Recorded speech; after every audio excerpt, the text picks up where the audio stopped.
see dope people.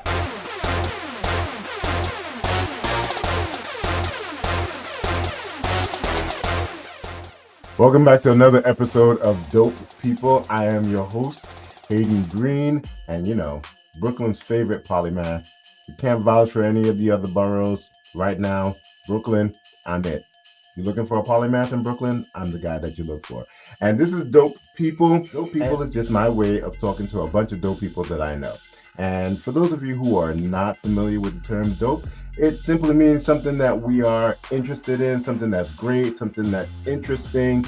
And so the dope people that I have coming onto the show are really people who have done some really interesting stuff that I want people to know about. So today, I have a really old friend of mine. I'm the old person, she's the friend. And she has done some amazing things, and we're going to get right into it. Give it up for Keisha Alleyne. Keisha, how are you?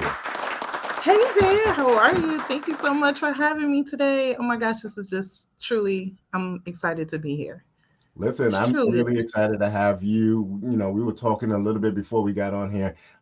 We've come a long way to get I to agree, this you're point. the old person, and I'm just the person that's here to visit with you, the old person. I'm here for that. I'll take it. I know people love talking about my age, but I look good for my age. Listen. I don't have none of that. So I would agree. You're the old person, and I'm just here to visit you in the old folks home. We start off the show with kind of like a litmus test, and I really want to know from you, who is the dopest person that you know or have met in your life? Okay, so this question is a little hard for me, right? Because I don't really fan out about people very much, because I feel like dope is something that, as a concept for me, is something where people have poured into you, and that's what makes them so dope, right? So I have met Kamala. I've met John Lewis. Those are some dope people that I have met. I really have. I've met, of course, I'm a member of Zeta Phi Beta Sorority Incorporated, and I have met one of my founders, Founder Fannie Petty Watts, who lived right there in Brooklyn. That was probably one of the dopest days that I had. But the dopest person that I know is Pledger Gilliard. He is a person who was born in 1942. When I look at his birth certificate, it says Negro. He was born in Charleston, South Carolina. It's my dad. And he is truly the dopest person that I know. There would be no me without all the things that he poured into me. They moved from Charleston, South Carolina to Brooklyn, Brownsville, Brooklyn, New York, okay, in the 80s, where it was a different lifestyle than it is right now. It's more gentrified, if Brownsville can be gentrified, but it's definitely a different space. And he was big on education. He was big on spending his last time on making sure that I had the best education. I was the only child. I'm the only child. And all the things that I am now, he didn't get the opportunity to see. He passed away in 2018. But the things that he poured into me were, I can't even express how much they have made me the person I am, my character, the drive that I have. He was an engineer. I love math. I love that because of him. All the things that he poured into me is what makes me who I am today. My mom is amazing. But he was probably that mainstay for me. So I would have to say Pledger Gilliard. My dad is the dopest person I know. He's my hero. He's my absolute hero. So my life goal is to one day have my daughters speak as glowingly as you just did. They will. I think about it and I'm like, it's him. The world is all centered around people like, just don't become the daddy that your daughter has daddy issues around, right? It's true. But I could not have been. I think back to life decisions. I was talking to my husband, just like he would, just in elementary school, the way he just, the things that he poured into me are just things that I right now take back. And I look back on it and I'm like, if I didn't have those foundations, remember, I wanted to be a cheerleader. What girl doesn't want to be a cheerleader in high school? Most people's parents would allow them to be like, yes, sure, go ahead, be a cheerleader. My father was like, no, was like, what do you mean no? He was like, you will choose a sport. You will choose not to say cheerleading is not a sport, but he was like, no, you're going to choose a sport that's going to get you something. And because of that decision, I chose volleyball. I chose basketball also, but I wasn't like the girls was bigger than me in basketball. And I was like, no, we're not going to do this. Chose volleyball. And that's what took me to college. It took me to college. It actually got me the money to be at, Bright University, where I got that accounting degree, where he poured all the math into me. So That's really dope. I yeah. really like that. Mm-hmm. So, Keisha, I thank you for that, I'm sorry that I didn't get to know your dad a little. I think I've met him one You've time. met him before. You've met him before. Yeah, yep. But I didn't get to know him as much as you are describing him to be. But speaking of college, when you went to college in Bryant University College, mm-hmm. University, yep, right?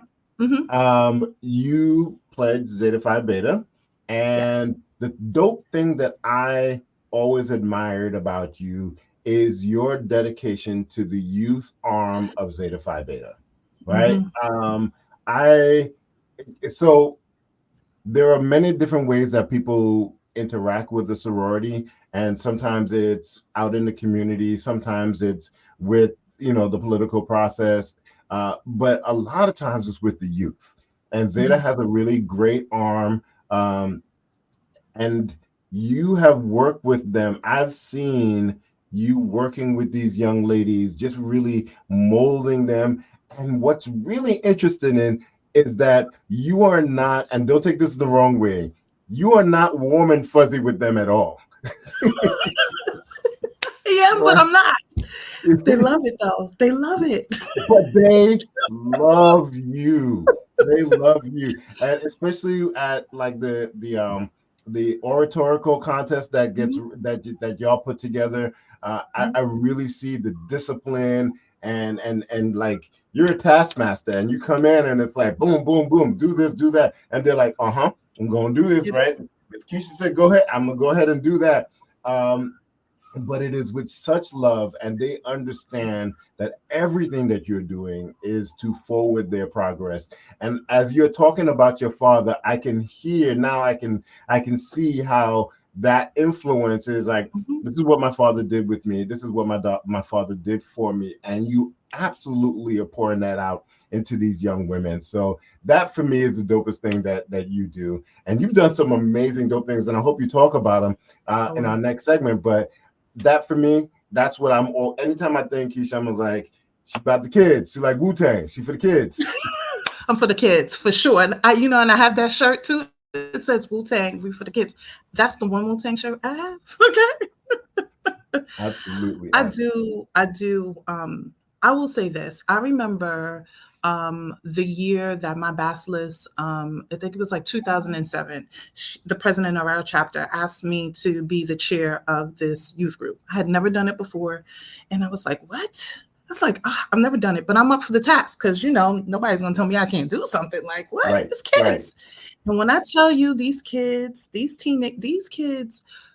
I was in there really determining whether I like kids, okay? Because they were driving, they were like little, I don't even know what. And I was like, you know what? Let's take a step back. How do we make this make sense, right? And they have taught me over the years. I mean, have absolutely become my passion. I love so much so that I started my own business out of working with the youth in our organization. I started Elite Vision Enterprises, where a DOE vendor, and I was going into schools and doing leadership and development programming because of my passion for working with the youth. These girls, it is something that for me, I see nowadays, as much as you say that I don't, I am a taskmaster with them, but they crave the structure. They crave the structure. As much as I tell people, I'm like, I work with teenagers, and they could decide any given day to not pick up their phone and to not come. And we don't ever have that issue. They come because they want to be there. They crave the structure. And it is really so great to see them go through, because we follow them all the way through college and things along those lines, and to see all the things that we've poured into them, for them to call back and be like, oh my gosh, I know I had to do this public speaking speech, and you know what, I pulled out my oratorical competition speech and I used that. I'm like, you used that for your college? Yes, it was already written and it was already approved. Right, So, exactly. and the lessons that they're learning through it, showing them that you can remember your own words, that you can do research, that you can write. And then just all the love that we pour into them that they may not be getting from different spaces and places, and the confidence to be able to come in and have a conversation around whatever it is that's bothering you. And so it has really become one of my passion areas. I tell people, most people don't know me for what I do right now. They're starting to, but they know me more from from working with the kids, because I'm out there in the streets and working with the youth. So it has really been, I'm grateful to Zeta for allowing me the opportunity to be able to be in that space with those young people, because it really changed the direction of my life. I will say that it really did. Something that was impactful in my organization, and it changed the direction. Well, Keisha, I can't wait to hear the other dope stuff that you are doing as well. And we are going to find out about that stuff right after we come back from the break. So stay with us as we talk to Keisha Alleyne, my dope person this week. We'll be right back. Thank you.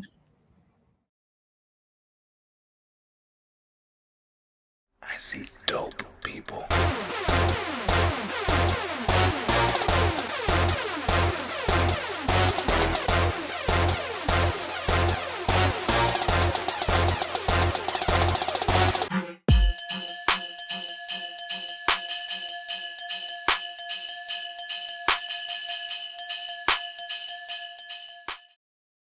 And we are back with Dope People. I am your host, Hayden Green, Brooklyn's favorite polymath.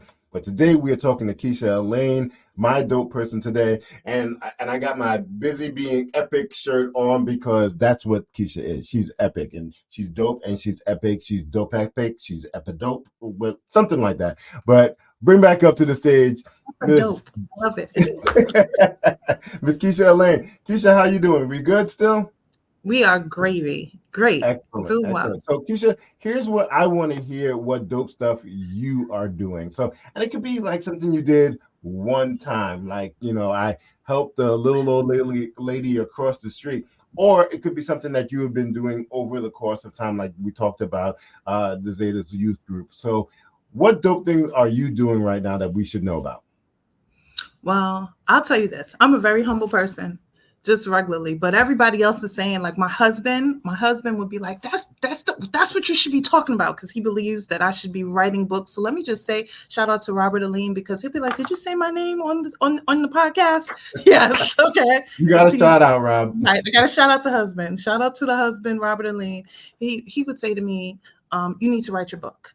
And I'm like, oh, okay. All right. But anyway, in 2021, I decided to run for judge.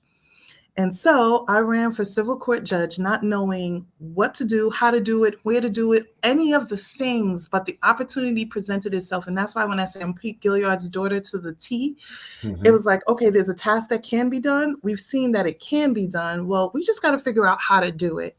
And my collective circles and all the love and all the people that I had in my spaces, all my frat brothers, all my sorors, all my family members and my friends forever, they really carried me over that hurdle in order to be elected. And I mean, that was the one time that I saw God working and all of my family members working. And I was almost like still, because it was almost something that I didn't have the real reins on, because I really didn't know how to do those things, Yeah.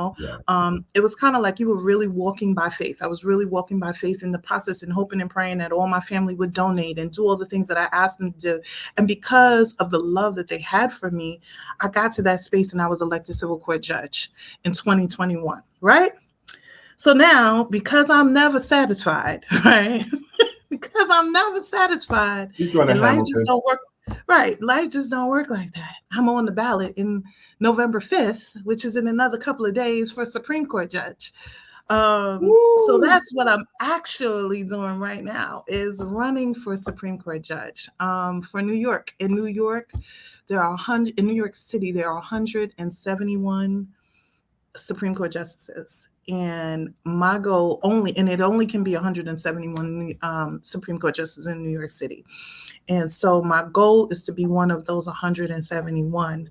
I think we're really good. I think we're sitting in a good space. Yes. And for our communities, Supreme Court judges and things along those lines, that's not a normal thing.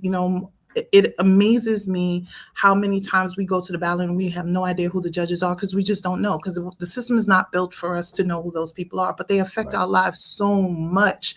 When you elect a judge in New York City, you elect them for 14 years. Like, we don't know that.